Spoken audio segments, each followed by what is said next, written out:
नमस्कार, स्वागत है आपका मेरे साथ यानी रेशमा कौर के साथ और आप देख रहे हैं करंट न्यूज। चीन ने गलवान घाटी में जिस प्रकार अपनी बर्बरता का उदाहरण दिया उसके बारे में पूरा हिंदुस्तान तो जान ही चुका है। गलवान घाटी की सीमा पर शहीद हुए हमारे जवानों की शहादत का बदला तो भारत ले ही लेगा, इसमें कोई शक नहीं।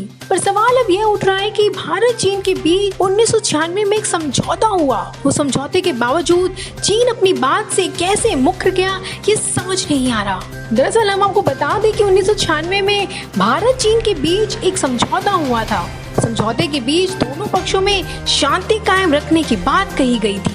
चीन के राष्ट्रपति जियांग जेमिन ने उस समय भारत का दौरा करा और भारत के उस वक्त के प्रधानमंत्री एएच देवे गौड़ा के साथ एलएसी पर समझौता किया, संधि की और शांति की स्थापना करी। 90 के दशक में भी राजीव गांधी ने भी चीन का दौरा किया। स्थिति सामान्य रहे, स्थिति में सुधार बना रहे, इस बात का दावा करने की कोशिश करी और चीन गए।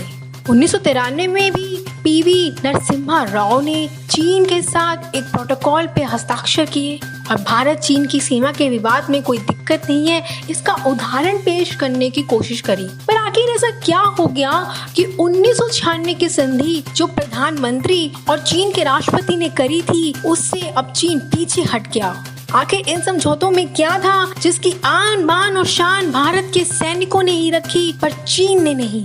चीन के विदेश मंत्री जयशंकर ने भी कहा कि भारत के सैनिकों के पास हथियार थे पर प्रोटोकॉल का पालन और अनुशासन को कायम सिर्फ भारत ने और भारत की सेना ने ही रखा, चीन ने नहीं।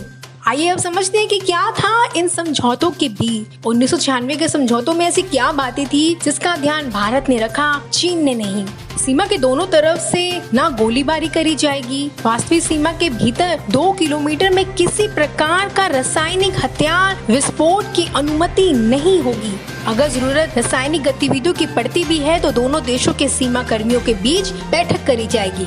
दूसरा, अगर जरूरत रासायनिक गतिविधियों की पड़ेगी तो दोनों कर्मचारी दोनों तरफ के देशों के नेता बैठकर और बात करेंगे और निर्णय निकालेंगे। तीसरा, अभ्यास करते वक्त गोलीबारी व मिसाइल गलती से भी एक दूसरे की सीमा में नहीं गिरनी चाहिए। अगर हालात बिगड़ते भी हैं तो दोनों देशों को संयम बरतना होगा। आवश्यकता पड़ने पर नियंत्रण कैसे किया जाए इस पर मीटिंग की जाएगी, कदम उठाए जाएंगे। पर इसके साथ 1996 के समझौतों में आर्टिकल 6 में कुछ प्रावधान किए गए। लगता है कि चीन ने सिर्फ आर्टिकल 6 के प्रावधान के बारे में ही सोचा, 1996 की समझौते के बारे में नहीं। आर्टिकल 6 में कुछ ऐसे प्रावधान किए गए जिसका फायदा चीन ने गलवान घाटी के ऊपर उतारा। इसमें अगर जवानों को खतरा महसूस होता है, पोस्ट के ऊपर खतरा महसूस होता है, खेमे के ऊपर खतरा महसूस होता है तो वो मौजूदा कमांडर किसी भी प्रकार के हथियारों के साथ अपना रक्षण कर सकते हैं, इस्तेमाल कर सकते हैं और हमला कर सकते हैं अपने आत्मरक्षण में। सवाल